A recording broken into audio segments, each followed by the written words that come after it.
Take a look at the French newspapers now. Dipty's with me here on set. Going to start with what Le Figaro is calling the end of Emmanuel Macron's political honeymoon. That's right. A lot of people are asking if Emmanuel Macron's honeymoon is over. At least for Le Figaro, the grace period has already ended. That's what they say in this article, because a survey has come out showing that 54% of French voters are happy with Emmanuel Macron's governance, which is still positive, but it's a dip of about 10 points in just a month.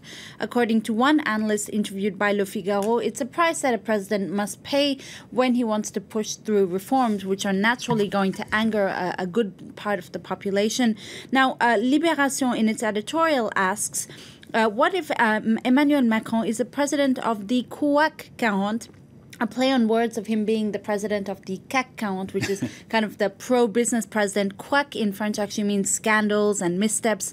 Is he the president of scandals and missteps? What if the new political order that he promised is actually just like the old political order that he vowed to eliminate and overrun? Well, that's what the editor of Libération asks in today's editorial, reminding us that Macron's Republic on the Move party promised us radically new democracy. Yet, I quote, in the meantime, 5 of his ministers have resigned over financial corruption claims.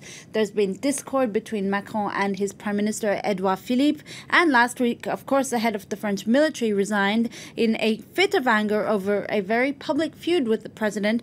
Chaos that, at least for the editors at Libération, seemed to resemble the antics of previous governments. Yeah, we don't want any quacks here, do we, Dipty? Now, Emmanuel Macron has also been criticised for not attending that research summit on AIDS that we mentioned earlier on in the bulletin. Started yesterday, didn't it? That's right, that very important AIDS summit. He didn't attend the opening day yesterday in Paris. The summit does continue on until Wednesday. It looks into AIDS research. And in fact, yesterday when the French health minister took to the stage, she was heckled by protesters who cried out shame on Macron due to his absence. According to the street paper 20 Minutes, his absence was tantamount to, quote, France backing out of its commitment to fighting AIDS. Anyway, he's rectified this absence. He'll be receiving the heads of AIDS activist groups at the Elysée this Monday.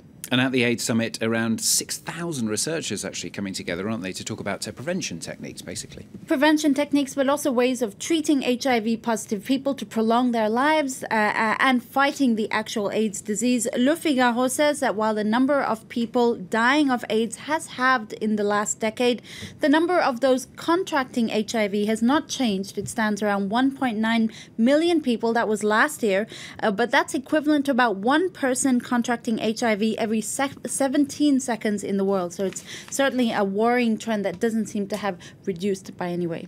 Now, Libération, in fact, says that the science of AIDS may be improving, but the stigma around the disease is very much yet to disappear. Well, Libé actually says that the science of AIDS is improving much quicker than society. In fact, Jean-François Delfrécy, who is a co-president of that Paris AIDS Summit, well, he tells Libé that AIDS remains a, quote, political disease. There's a, quote, deficit of social progress. The disease still confines victims in certain parts of the world to exclusion, to stigma. Unlike cancer, where we've managed to overcome the stigmas around the disease, well, AIDS still comes with its own preconceptions and judgments. Now, of course, the other big story in the papers here in France is, of course, Chris Froome's win yesterday in the Tour de France. That's right, Chris Froome, puissance 4, that's what Le Télégramme, a local paper, says on its front page. Puissance 4 actually is the French word for Connect 4, which is a popular game. 4 indeed seems to be his lucky number because he did win his 4th title yesterday.